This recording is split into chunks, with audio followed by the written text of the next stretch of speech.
about me. I have lived so much in this country, maybe you've forgotten I'm also a forensic expert.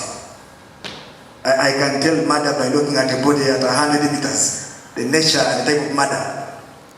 You should be able to ask. Possibly that's why I decided to have a bit of the law that is too much forensics. Because you require a law to understand forensics better. So that's me, I'm Xavier. I want to say one or two things first.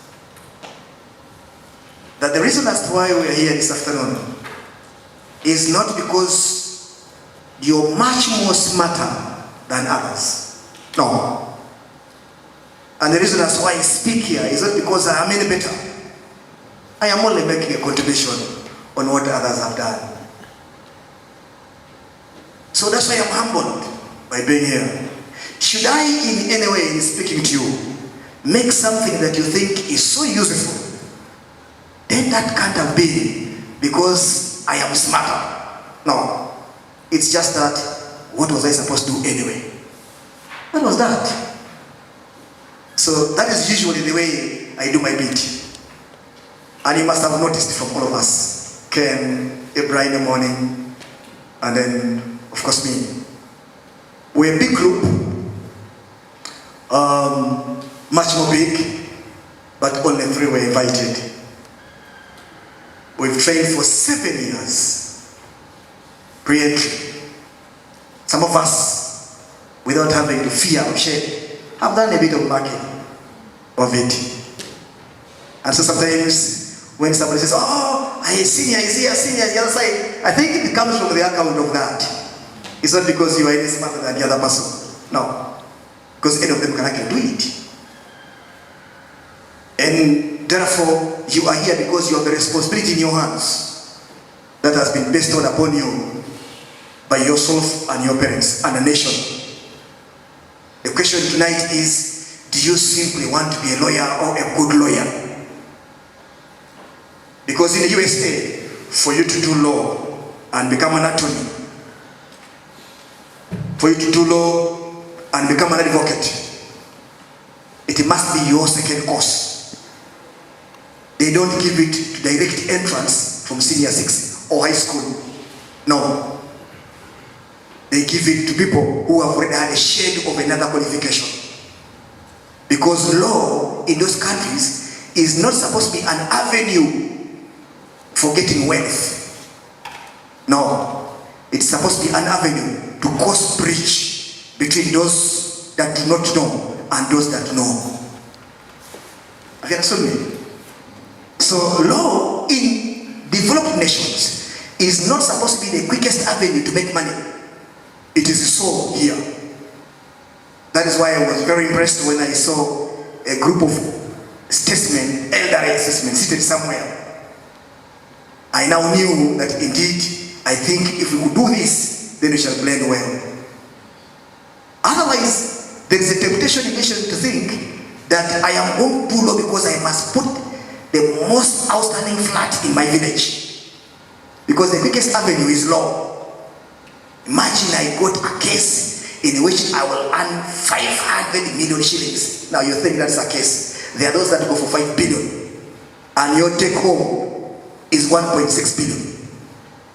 It's really true that a lawyer is the only person who can march into a bar, close it up, and order nobody should live here, everybody should drink until morning. It's true. And he will not have a pitch like the doctor will do. Because if you did that and a doctor, the next day you're closing a clinic. Because you'll be drinking your capital. A lawyer, that is just a size of the 10 cases is running up and down. And some client has sent for him transport. And he says, counsel, I have put in your phone some 6,000 shillings for your cup of tea. That is minus this 1.6 billion. It's true. And unfortunately, that is the background under which many of you have come today. You know that happens and you've smelt it. So you've come to become a lawyer so that you quickly earn some good money to repair some holes and discrepancies, the financial indignities that homes suffered from back there. Unfortunately, I shudder that is not our want of you. That's why in the USA and Europe, for you to do law, it only has to be your second degree course. Because then you will stand between the world of those that know and the world of those who do not know. That is why even the setup in our jurisprudence in Uganda, there is a setup for what we call pro bono services, where a lawyer comes up and says, I am here, you don't pay me any money, is there any of you who has problems as regards this and the other? I'm willing to help for the next 1 month. Those are pro bono. That's essentially the spirit under which the law was constructed to help the people. And so I would expect that from you. I know the difference is we have a monetized society today. People are out to look for money. Everything is commercialized. Love is for money. Food, of course, must be money, but again, of exaggerated. If you want to know that everything is for money, just find out in your simple research how many lost their lives due to COVID, even when it was available, because of money. You had hospitals that charged exorbitant and abnormal prices. There are even hospitals, some undercover journalists went and where somebody would be blacked off the oxygen from the nose. You remember? Such that it can be transferred to another person who has paid better money. The question is, where did the ethics go in this country? They went to the dogs. Ken didn't like the word dogs, especially when he was talking about NRM, and I kept laughing the other side. I said I would have an opportunity to respond to him and his interests. So, ladies and gentlemen, can we be in this house tonight to rescue this country from the vagaries of financial glorification and theft, and restore, cross the bridge between the common person and the law? About rape, about defilement, people do not know actually that they are defiling. Did you know that? They don't know. There are people who want to kill, and they think killing is a game, it's fun. What seems to be very normal to you is not normal to others. It's strange to them. And so the law must cross that bridge. The question is, do you just want to be a lawyer, or you want to be a good lawyer? You should be able to ask yourself, how come the Kabegas are who they are now? When was the last time Kabega lost a case, a criminal case? This man Kabega. So many years ago. Where are these lawyers that scored AAA, quadruple A? Some 20 years ago. Where have they gone? They've disappeared. You know why? They are possibly in a wrong profession. Or they joined in because they had other interests and ulterior motives. So they have gotten drowned into the world of money making than the law, because otherwise they would be hard. The question why you get AAA in history, AAA in economy, maybe an A in history, an A in literature, an NA in living. How do you just disappear like that? There really must be something wrong with you. But it's the order of the day. Today, people have disappeared and they are no longer seen. Do you want to be a good lawyer, or you want to just be a lawyer? My urge to you is, please be a good lawyer. There used to be times when you would go to courts of law and you listen to presentations by attorneys. You go back home saying, well, I think I should be one, because of the amiable way Mpanga did that thing. The level of articulation, the level of eloquence that a lawyer exudes when he's defending a client. You'd say, okay, other than simply appreciating the dictum, the diction, the choice of wording, are you such a lawyer who is so inspirational? I am known in villages where people say, that is the doctor. Look at the choice of words, the articles, that demonstrative adjective, that is the doctor. Why? The use of the demonstrative adjective, that, means you are not part of them, you are distance. They envy, I admire the way you do your things, because you have the money, you have the fuel guzzler, You have a very meticulous, outstanding house, and people love you for that. But then that means you're not part of them. But when they say, our doctor, possessive, then you know that you have an impact in the place. Are you just a doctor, or you're a good doctor? I urge you tonight not to be only lawyers or attorneys, but to become good attorneys. I wanted to supplement on what Ken had just done here, and that was my interest. I have a huge responsibility tonight, but I'm going to be very up to it, and I shall ask you where we err, or a mistake or two in the course of our analysis, to appreciate that it's only human to err. There is one thing, because somebody stands here and mentions something, it triggers your mind for you to Google up and you get the information. You have the fact, but you may lack the ability to articulate that fact that the guy has. Have you understood me? Okay? Somebody says, there was a war in northern Uganda in 1987. The inception of the war was organized and led by Angelo Okello. Now quickly, because you have a phone, you get down to your phone. First of all, you're getting down to your phone because somebody has said it, you didn't have it in mind. Now you establish a fact through your phone, and so you claim that you're now more knowledgeable than the other guy. No. The guy down has the thing, you have the fact, but he has got the knowledge. Such that, if you simply say this and gets back, he knows a history of much more than you can be able to appreciate. I have seen President Xavier bothering to educate people about the history of this country. He has his big topics. Talks about African revolutions. We would make Libya a stanocrat. You remember the day when he was being sold in? Vouched and he spoke with Vela. Was a bitter man, you could see from his face. Because possibly he thinks that the people he's trying to educate about the history of the nation and African races and its politics do not understand him. I always keep saying President Museveni should take it calm, because not everybody will understand the way he understands. The times and the era have actually differed. It's indeed true that you have that backward and forward linkage, but which audience are you talking to? I was just trying to compliment him here and say, tonight you're playing good tunes of music. I'm here. I didn't hear now, but you see, that only works for him and me.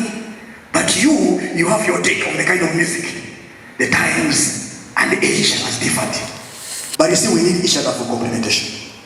Can I now get back what I'm supposed to do tonight?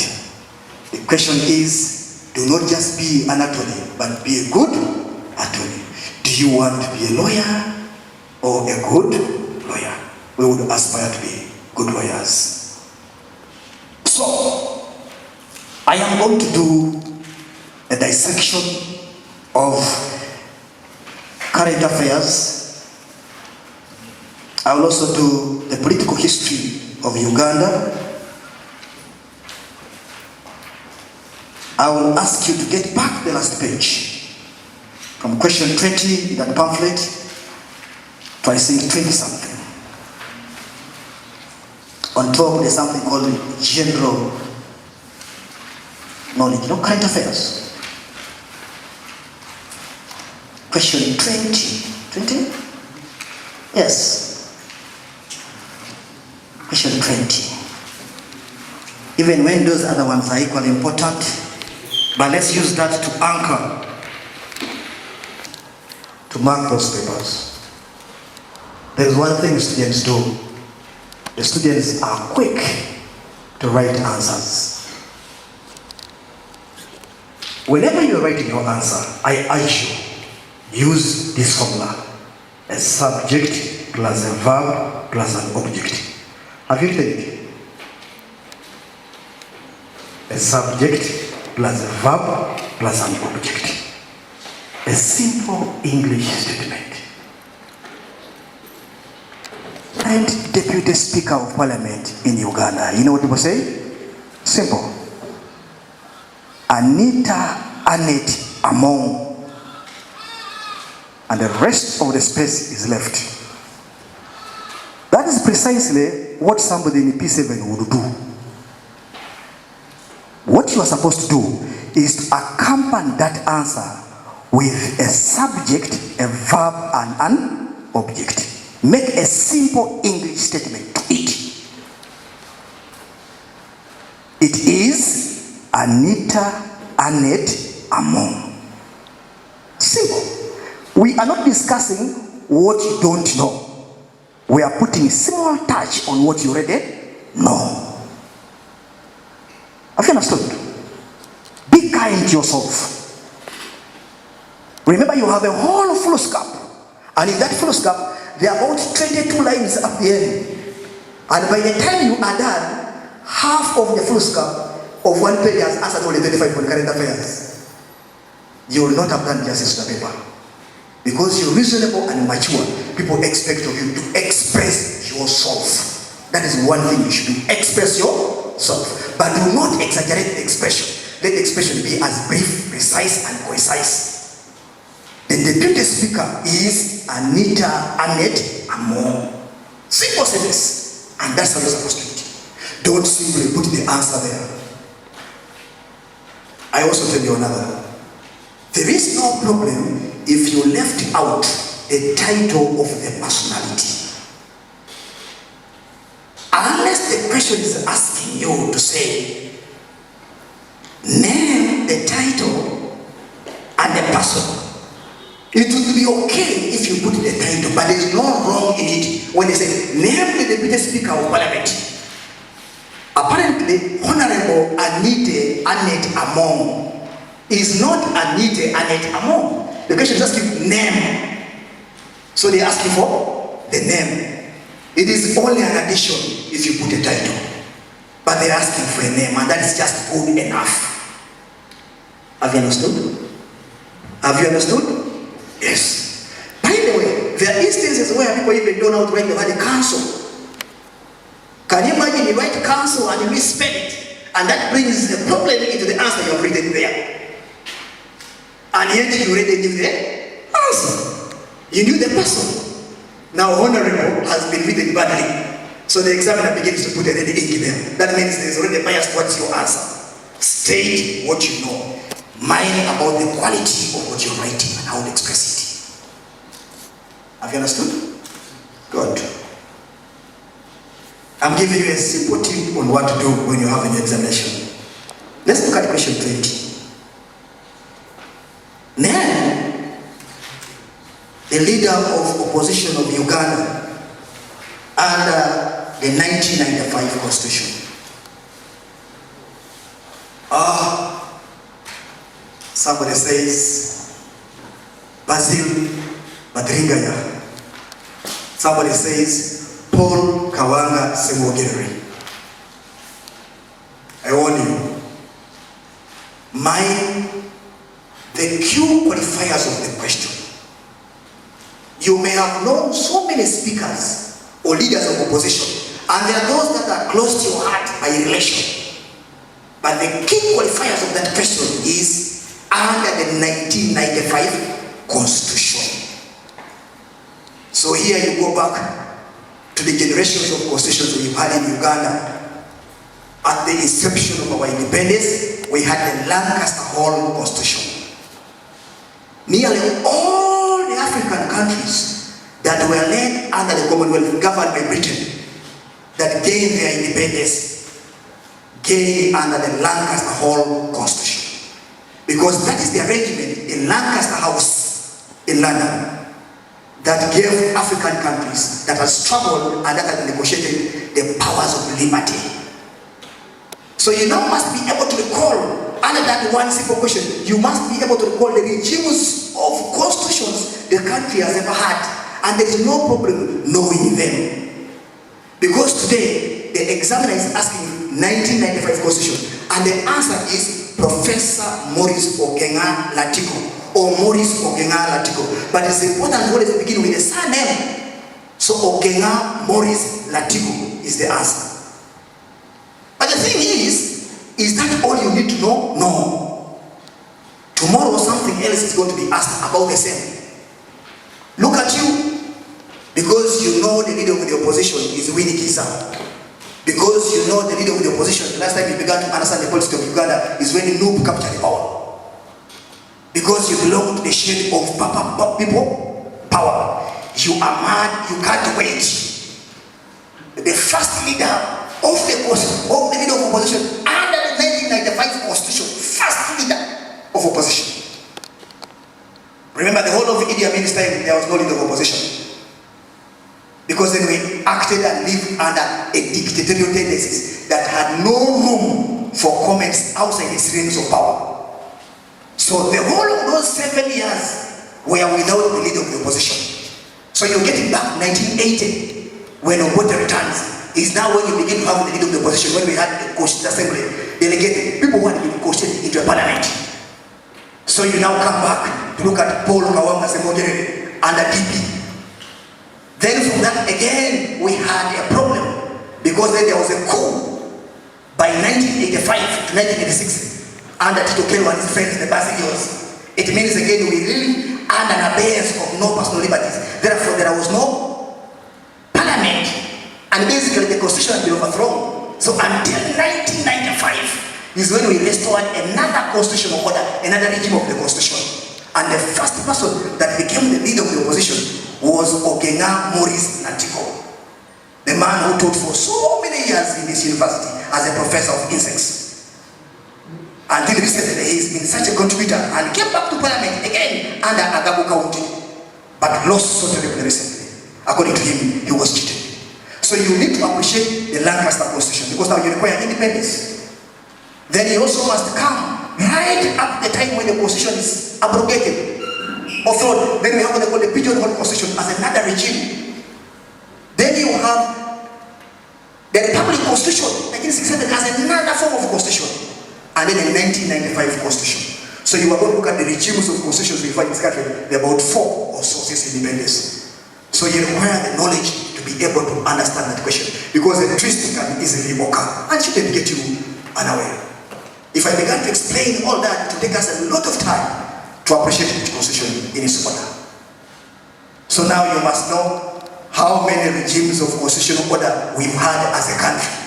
The Lancaster House Constitution, the Pigeonhole Constitution, when it was suspended, the 1967 Republican Constitution, then the 1995 Constitution. Arrangements of the constitutional regimes for this country. That is important for you. The leaders of opposition that have been there, right from the time of Basil Badringaya, you must also have Paul Kawanga Makerere. You now have Maurice Ogenga Natiko. Then you now have to come into the likes of Winnie Kisa. Then you come to Betia Wall, and now you have Matthias Impuga. It all must be under your head. So those are very important aspects that you must know. I want to know something about Matthias Impuga. It's delicate. This is my routine. In all the times I have done some work, and whatever I discovered is that in general knowledge, it is very rare that they visit aspects that are 3 years back from the time of the paper. They are very interested in the events in between the time the paper is asked and just immediately before. Why? Because it has been happening yearly. Events have always been asked, and students are privy to this paper, so they know.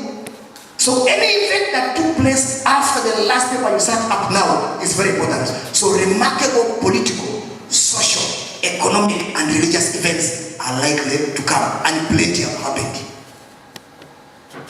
It's most unlikely that you always find the number today of standard operating procedures, because then it was told. But then doesn't mean they'll run, they can twist it up. For instance, no question ever since the coming of COVID has been there on Johns Hopkins University. That is the university in the world that specializes in providing data about the victims of COVID as the rest of us keep watching. Johns Hopkins University in the USA. It's a scam, because that is where the whole world based its information. And they gave what they call the official data. At least the official data was given to us by Johns Hopkins. So you must be careful about events that are happening in your country. Look up. there shall always be an element of different ingredients. Events have competed this year, and happenings have competed. They are all important. But one head is expected to capture all that and store it. Why do you think the examiner was interested in the name of the women national team? They are aware that the majority of the people understand the cranes. And one unifying factor that has brought people in Uganda together, irrespective of their political shades, which is very divisive today, because the politics in Uganda is so polarized and terrible. It borders anarchy today as we speak. You either hear or decide. There is no middle ground. The youth have put their feet on the ground and they are saying for us, it is for change. The elders and some moderates are arguing and saying, you see, but we need to exist as well. We are useful. That's the shade of difference. So because they know that you know that the cranes exist, you can even give them number 1 up, number 11, and even the reserve.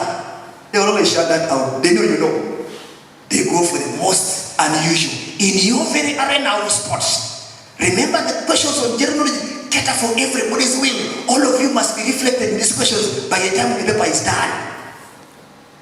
You understand? So here is, I know many of you would have said, the name is the She Cranes. I'll tell you, you'd be out for a rude welcome. The official name for our national women's team is the Crested Cranes. Okay? Is it what? The Crested Cranes. Not the She Cranes. The She Cranes have become very popular because Uganda is ranked the 3rd best team in Africa in netball. And so along the way, the netball team has eclipsed the football women's national team. But the She Cranes are the netball team, not the football team. Have you understood that? Have you understood that? Why is that aspect very important? Therefore, you're going to ask yourself, under which body do the Crested Crane operate? Of course, they operate under FUFA, the Federation of Uganda Football Association. But they haven't hit their mark. As we speak now, we are in the qualifiers. You must be able to know which qualifiers we are facing. We actually have a match in the offing as we speak of recent. The girls have done justice to their friends in Botswana and other areas. The question is, are we going to qualify? And what tournament are we qualifying for? It must be within you. Now, why you want the She Cranes is their position and ranking. You should also be able to move out and find out who is Peace Proscovia, you who wants the She Cranes. What is she? What has she done for the She Cranes? It is important to find out who is the national team captain for the Uganda women's national team. Those are important aspects. They will just run around the question because it is what is going on at the moment. I will also entrust you with the fact that of recent we had the first maiden of modern times men's netball team that went to South Africa and participated. They came up with respective around the 3rd or something of the sort. The question is, do you know their name? We participated in international tournament sending a men's netball team. Not the She Cranes, the netball team for men. You understand? I hope you also know what the Silverbacks did in Rwanda, despite having no funding. Our boys that play basketball, the Silverbacks. Who rescued them when they were stranded? The first son entered in his own pocket and forked how much? Around a whooping 170 something million shillings to rescue the boys. They came at a respectable number. You must be able to appreciate. Those were all important events in the footballing fraternity and therefore sports fraternity in Uganda. But of course, most importantly, you must be able to appreciate that Joshua Cheptegei, for the 3rd time running in world sports, has been nominated to be part of the first 10 sportsmen, especially in field and track events, to take up as a sports personality of the year in the world. The last time he did it, he didn't do it, he was beaten. The next time again, he had actually complained and said, I think you can only win it when you're on the block. You remember that comment? Because everybody thought that Cheptegei had seen his name in the world athletic circles. But I say no, he hadn't. Those were only simply preliminaries. games, they were not major tournaments like Olympics, major tournaments like World Championships. No. They were only simple runnings within cities. So now he's been nominated. We wait to see whether, because of the golden medal, the silver and bronze, whether he can now become the world's best sports personality in field and track. So that takes you there. Now get to know how many of his colleagues were with him in the Olympic Games. The Olympic Games in Uganda are organized under the Uganda Olympic Committee. So do you know the chairperson of the Uganda Olympic Committee? That must be very important to you. Because how do we send these guys out? Under the auspices, therefore, they were catered for in Japan by the International Olympic Committee. Why are these games called the 2020 Olympic Games in Japan, and yet they were carried out in 2021? When they ask you, under what year did the Japan Games run? They did not run under 2021. It was under 2020, even when they were carried under 20, because of the COVID interference that took place. So they maintained the year, just like your examinations were maintained for the other year, even when you sat them this year. Is that okay? So you must be able to appreciate it. So you have to know who Kiplimo is, Jacob Kiplimo. What did he do? Okay? Then Ben's Chemtai. What race did she win? You understand? So how many gold medals, how many medals did we collect all together? From Jacob Kiplimo, from Chemtai, from Joshua, Cheptegei. How many did we carry home? What was our ranking eventually when the finalist was thrown down in the Olympics? It looks so wide. Unfortunately, for now, there is no syllabus for pre-entry. So anything can be asked. Possibly the other thing we are busy fighting is to ensure let's establish a syllabus like that. You don't take people unawares. Because if you're a lawyer and you're training lawyers, one of the best aspects of law is equity. Where is the equity? Where you simply ask anything from nowhere? Why don't we streamline such that the students are aware of what they are sitting? That's the argument up there. As of now, we are diving into deep waters. It is about that one who can succeed in coming out of the water where you get drowned. We are not about to be drowned, we are about to prepare. And that's what we are doing here. You understand? Such that even if one explains so well and so nicely, maybe we'll spend the whole day here because there's a lot to be explained. This was the first personality of African American origin to hold the office of the Secretary of State. Give the full name of the personality. Can I ask you, in 2019, they brought the question on the Auckland Islands in the pre-entry. So don't say this is out of the blue. It exists. As we speak now, they have put your head there. And failing to bring a question in them will be unfair to the world. Because anything that happens in the USA, like they say when America catches cold, everybody loses a breath, is important. But not just important. The person that passed away last Friday is a very phenomenal personality. We are proud that we gave America a black from Kenya. And I remember when Obama was the president, there was that notion of our own being at the Capitol Hill, of our own being in the White House. And for some reasons, the Kenyan actually won their bragging rights. They moved everywhere with their heads tall.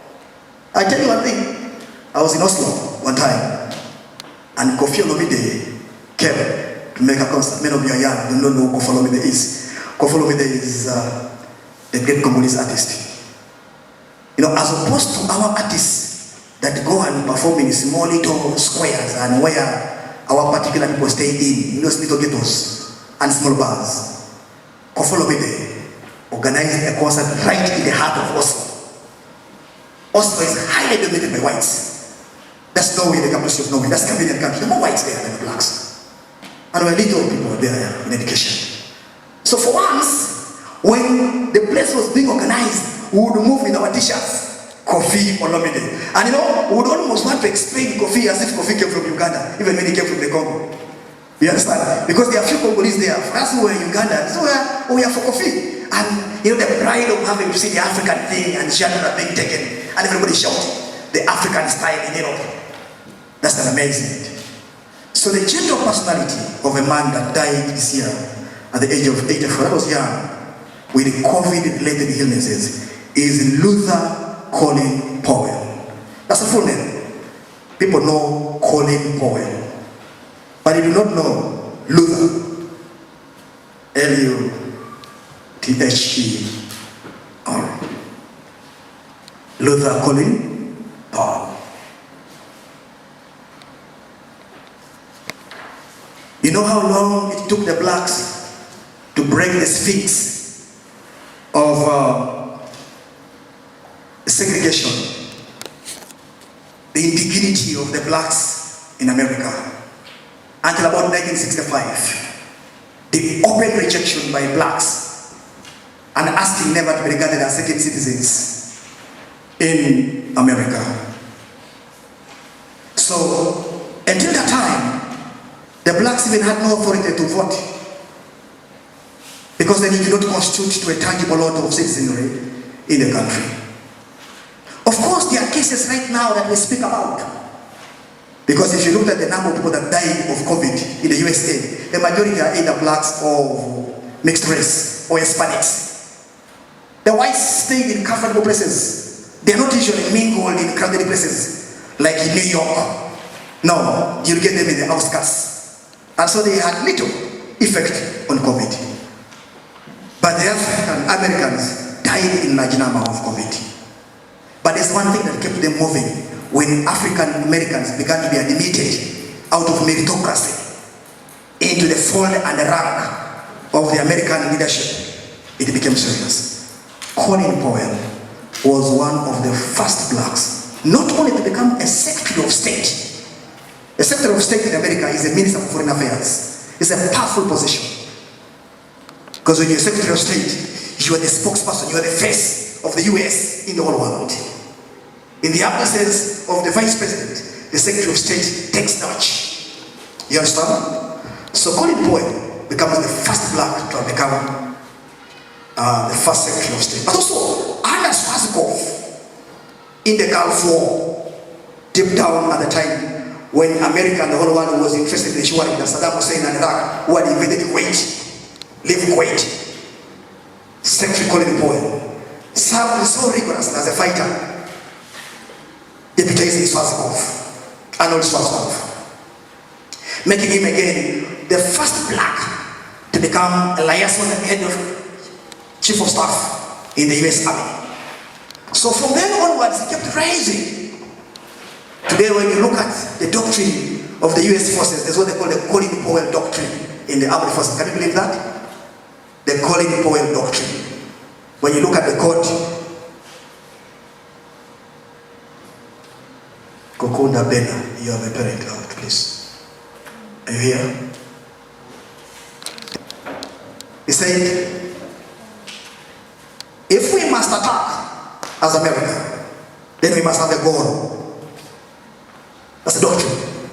Initially, America used to attack haphazardly. You remember the story of Loriego? You don't know him, in Panama, and the fights there. The president called Loriego, a man who America had put into power, then turned around as a result of the money got from the drugs to negate the agreements between him and the USA, and eventually America get invaded and removed their own man, Loriego. He found himself in the sanctuary in the Vatican embassy in Panama. Colin Powell developed the philosophy in the American army and said, if we must attack, then we must have an objective. How are we getting there? How are we coming out? If we don't have those objectives, then we must not attack anyway. Then he said, should we decide to attack, we must overwhelm the enemy. That is why up now the doctrine of overwhelming the enemy is America's doctrine. When America comes, it comes with full force. The doctrine of overwhelming your enemy was done by Colin Powell. And so for even a slight fight, America will take the best of the gadgetry, the doctrine of overwhelming the enemy. And today we speak about it in our country as well. overwhelm your enemy, even politically. You find the guys, if you must put posters, they must be the best. What kind of posters is he printing? How many is he printing? Overwhelm him. The doctrine of the military force caused by Colin Powell. So that is a gentleman. The world is mourning. Amazingly, even when he was a Republican, he did not support Donald Trump. You remember in the first and the last, he says, no, I'll go in to the shock of Republicans for Barack Obama. Maybe something about his color was telling him that your own is coming. He remained a Republican, but supported Barack Obama. You must have seen him very much engaged in ensuring that Americans don't give Trump a second, fourth term office, even when he's a Republican. He came out openly. And so he's known and has been respected. He did not disappoint the black race. Because the whole interest of appointing a black is to find out, they will say, after all, blacks will always fail. After all, they are crafty, they will lose it out. Colin Powell ensured that the black legacy remained there. And as we speak now, amongst the few successes Africans have, African Americans, Colin Powell is a badge of that history. And there must be such a miserable moment for many in the US and his admirers all over the world. Alleged a collection of slaves that were imported from Africa. So then you had Condoleezza Rice, because Colin Powell served for only one term under George Bush Jr. The second term as the Secretary of State, it was Condoleezza Rice, another black. Mugabe wanted to describe her as a child of slavery ancestry when America put those sanctions against him. So finding out how many more blacks are serving in the US and other capacities. The whole foundation was founded by the likes of Colin Powell.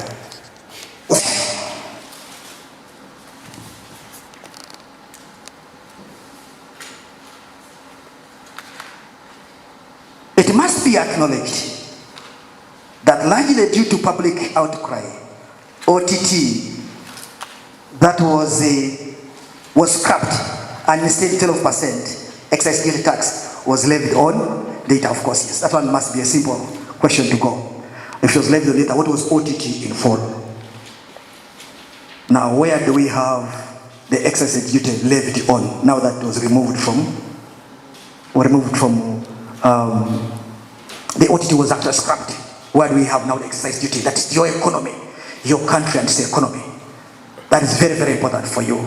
The same thing about the 20% that ATM has now floated as shares into the public. MTN now believes that because 20% of the shares are now being bought by citizens of Uganda, so it has become an indigenous company. This was largely to the outcry of the president. I don't know if he was honest about it. There was a cry that multinational companies are busy siphoning and siphoning these profits and taking them out to their countries. At many banks here, apart from the fact that we now have private banks like Centenary and at one time Equity, the rest of these are multinational interests. So what they do, what they get, they remove it from us and take it out of the country. So there has been a public outcry with the public. But so President Museveni himself said, but why can't you allow Ugandans also to be part and parcel of the running of these entities? And so recently, MTN comes up and says, okay, 20% we are floating it out. And Ugandans are rushing to buy shares. Does 20% make you an indigenous company? Maybe not. The reality is that at least if it was 50%, you understand? The 80% can still be siphoned out back to South Africa where the company comes from. But you see, maybe a right step in the right direction. You understand? So look at the role of NSSF also in the same arena, because it may not be catered here. Okay? How much are people supposed to get? 20% of their savings. How old must you be? 45 and above. How long must you have saved? For 10 years. What does a man called what does the man called Richard Yarugaba say? The other day he says, if Parliament passed now and says that we should give out the money, we are ready. Then less than a week he comes out and says, by the way, there is no money. It comes from the background of the Speaker of Parliament, Joko Bolanya, a man from Omoro County, saying that whatever bill was pending last time, should not be discussed. The idea usually, if that there's a bill that is on motion in the previous parliament, it should be given a breath of life in the coming parliament if the issues in it were critical and affecting the masses. And indeed it was true. The COVID times had been so bad, people were looking for their savings, and they thought that Olanya would encourage the discussion of the 20% of NSSF. The nation was shocked when Olanya said, whatever was discussed last time, I think in my wisdom, because no lawyer had broken, we should forget it, causing an uproar between him and the Minister for Gender, Betty Among. An uproar from the elder members of parliament who said, no, it must be brought back into debate. And I think he gravitated to accepting it. And now there is seemingly a discussion about it. Now, the Biarugaba man who had said there is no money, now returns and says, there's money. He says, no, there's no more money. The Minister of Finance has responded this week and said, by the way, there is money to be given out. You can see the state of confusion. Who is deceiving who? Who is clever by a half? Who is saying what? What do people want Ugandans to say? So the discussion goes on. And I can assure you, as sure as night follows day, people may never see the end of it at the end. I don't know why I think I'm a prophet of doom. Because you see, these are state institutions that are supposed to be clear. And nobody is clear. You see, we gave this money to our neighbors. We lent it out. And it's just little. You see, if we gave this amount to people, that means we shall be less by this. But this is people's savings. It is true as a state. You may plan and reason for the population, but it must be to the interest of the population, not the way you feel like and think. So as we speak now, there is now a huge debate between Ministry of Gender, Social Development and Welfare, and Finance. The President proposes that the NSSF money must be kept in Finance. The citizens are saying, no, our money must be kept with the Ministry of Gender. So there's a pulling of rope in between. Shall we get the NSSF? Heavens no. So the politics around your country, and especially the economy, must be understood. In Uganda, he has a very complicated name. Have you better know it? Well, have you better know it? Because in having to understand that you actually understand that MTN has floated the 20% share. The next arrangement will be, but they know this. How about the chief executive officer of this company? And they know they will get you off track. Possibly by spelling, or not even knowing it at all. Because all you are used to is an arrangement where the names must either be Uganda or Ateso or Acholi. But here we are a young nation where we always require expertise from abroad to come and assist us over and over. So there shall always be that mismatch. Next question. The climax of the 1969 Uganda crisis, sometimes referred as the Buganda crisis. So, the Kabaka of Buganda fled to exile. This standoff played till 1969, named the unfortunate, remarkable event that occurred in the stated year. The question was unfortunate and remarkable at the same time. The qualifier of your answer. There were many events that occurred in 1969, but they're asking for the unfortunate. Ladies and gentlemen, the political history of your country. It was discovered that people know so much about the USA. They know so much about England. They appreciate so much about music from abroad and anywhere else. Do they bother to appreciate the political history of their country? And that's possibly the reason as to why you have NASH. For those of you who have just left secondary school, say one, African nationalism, you call it NASH. To ensure your understanding of the political history, not only of your country, but possibly Africa. But the political history of Africa is not detached from the semblance of your own nation. The two are interwoven. Because at that time, the struggles of post-colonial independent leaders were the same. In Togo, with Gilchrist Olympio. In Ghana, with Kwame Nkrumah. In Zambia, with Kenneth Kaunda. Even up to 1990, in Namibia, with Samu Nujoma, the post-independent African leaders had the same problem. and suffered in the same way. Literally, you'd almost get a situation in Uganda and duplicate it and mirror it to Zambia, and get one from Zambia and mirror it to Ghana. Just across here is a famous hall called the Nkrumah Hall, sometimes called Xavier, if you've had your time at Makerere University. Kwame Nkrumah is possibly believed to have been the first black African president everybody wished to have. He espoused ideals about Africa. The question is, did he die in Zambia? In Ghana? He was actually exiled. Almost nearly all the post-colonial, immediate post-colonial African presidents somehow, somewhere found themselves in miserable situations somewhere. And their parties are struggling to gain. An example in Uganda. Not only DP, but how has UPC gained? It's almost not there, non-existence. One of these days, UPC has decided to assimilate itself to another political party. And actually, you can comfortably say that this party is this one, because they do work hand in hand. As one other way of saying some game of light of politics, maybe in the next 20 or 40 years ahead. That's how tricky the whole situation was like. What happened in Togo with King Christ Olympio, the founding father of Togolese independence? Why is it? Not even his children. I was looking at what happens in Zambia, in Kenya, found a student. Not one. The last time I heard about Diana, he died of AIDS. Innocent man. So the question now is, do you ever appreciate your political history? Yes. And so, pre-law entry has so many questions on the political history of your country. 1969 was the most unfortunate year of a play out of the Kabaka crisis that began in 1966, when Dr. Bode, as a result of misunderstanding with the Kabaka of Uganda, invaded the palace. The Kabaka went to exile. It must come from the background that Dr. Bode and the Kabaka were friends. And that's why the Kabaka did not align with the DP founded by Uganda, but aligned with the KWA, with UPC founded by Bode. The history is best understood. If you look at the members of the Legico at that time, it is only Uganda that had the privilege of sending members into the Legico without being voted, because there was no time. People were running for independence, and all regions wished they had left Uganda behind because of what Uganda had done to them towards independence. Ankole suffered greatly because of Uganda. Toro suffered greatly because of Uganda. Bunyoro was a very big victim.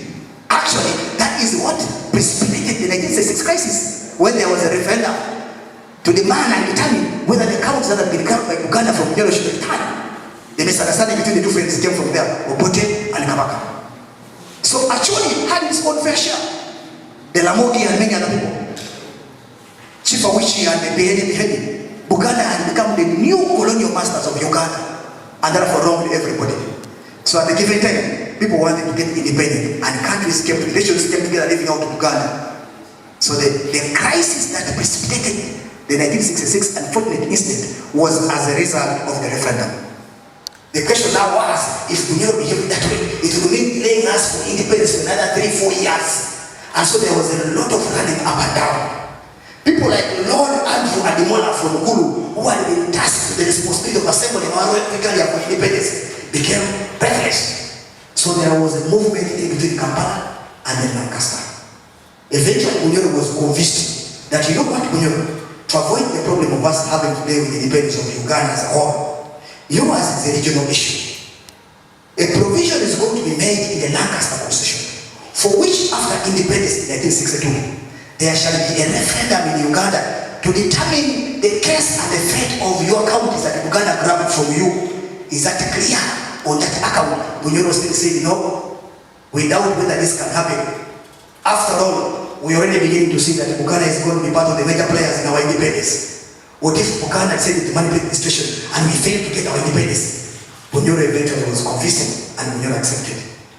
Dr. Bode lived the interest of the Constitution of Lancaster, and indeed after, he decided to organize the referendum when he became a Prime Minister.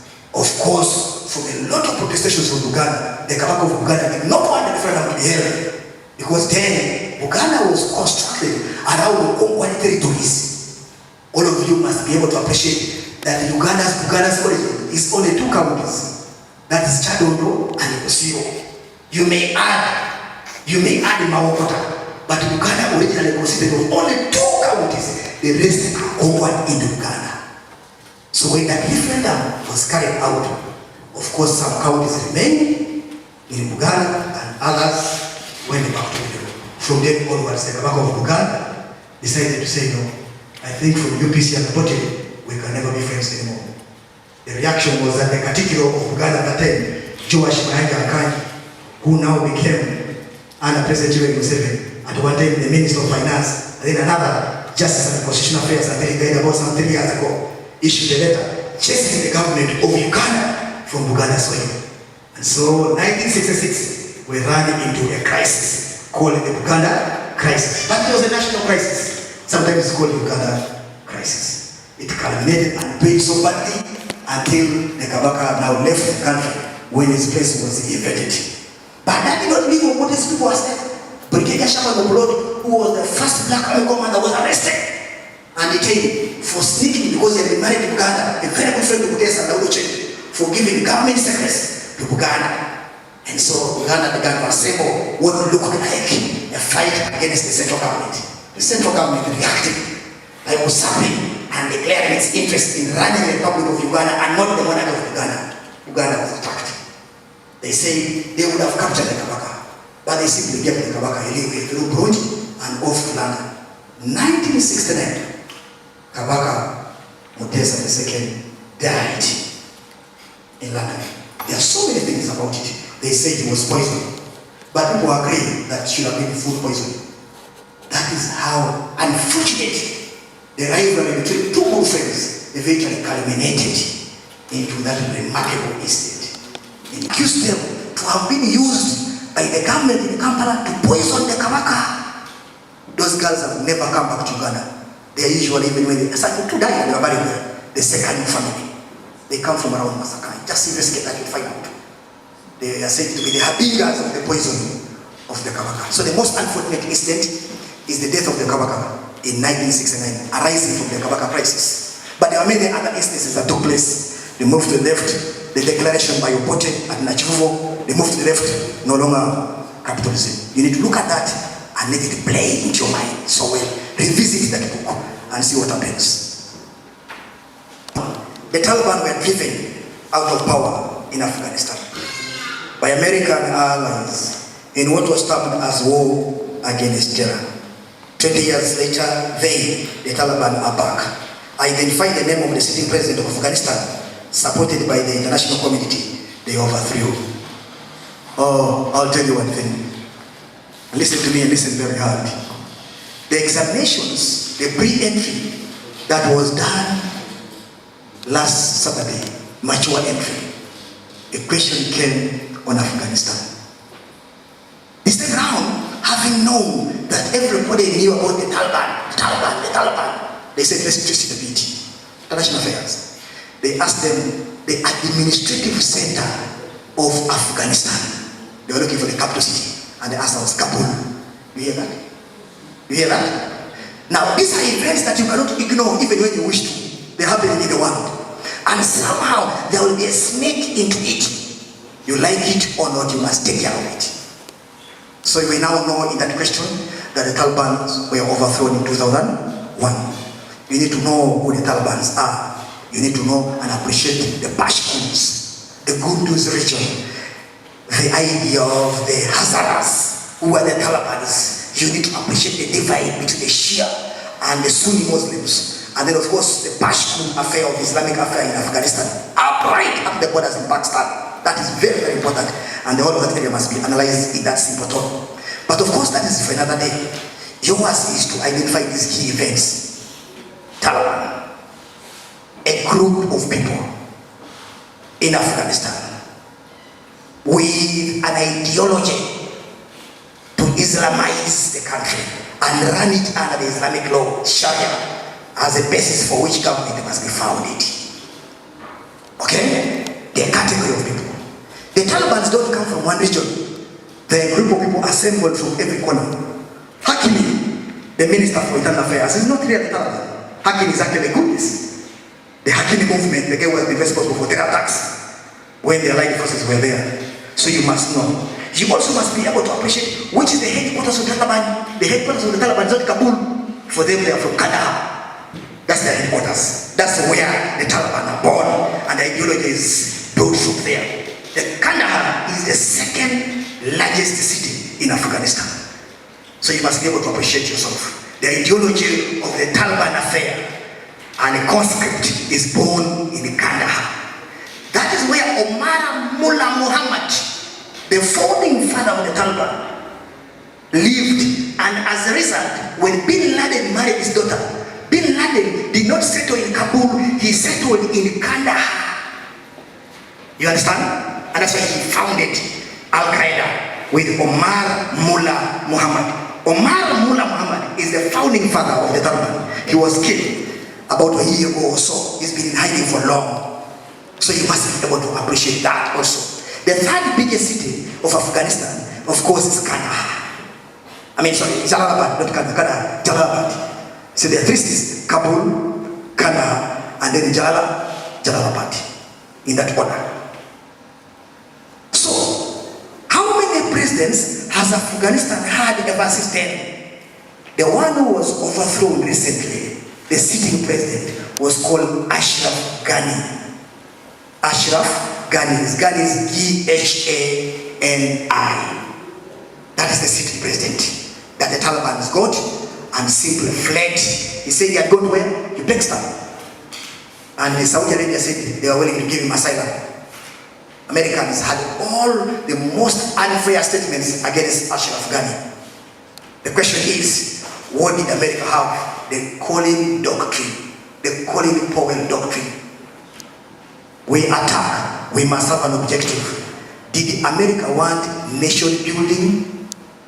If America wanted nation building, what happened to the Northern Alliance? The Northern Alliance was an outfit that had resisted the Taliban for so long. Everybody expected that when America eventually overpowers the Taliban, they would conscript the Northern Alliance, because they used most of their fighters to weaken the Taliban. You needed people that are homegrown to appreciate their own set. You needed to incorporate the Northern Alliance who had been fighting the Taliban for so long, so that they take out the state. They will therefore be able to endear and attract the rest of the people to come to them, so that you have a full nation built. But what America did, occupied effectively, and then only left and created more misery for all the years they had been there. Almost 21 years. And Afghanistan is back in the hands of the Taliban. Unfortunately, without any serious fight. For instance, Kabul was not fought for. So simply they marched from Kandahar, from Jalalabad. They kept marching. And they kept. The most feared and possibly the most undermined regime the world has ever had. There is no room for women. No anything. No ministry was founded for women. They are not supposed to go to school. Recently, they have been having some coalition. They are saying, they are going to allow them first of all to go to nursery schools. But those are children, not women. Then we shall be able to abstain and see where the rest are going. So, the president they have overthrown is Ashraf Ghani. You have to revisit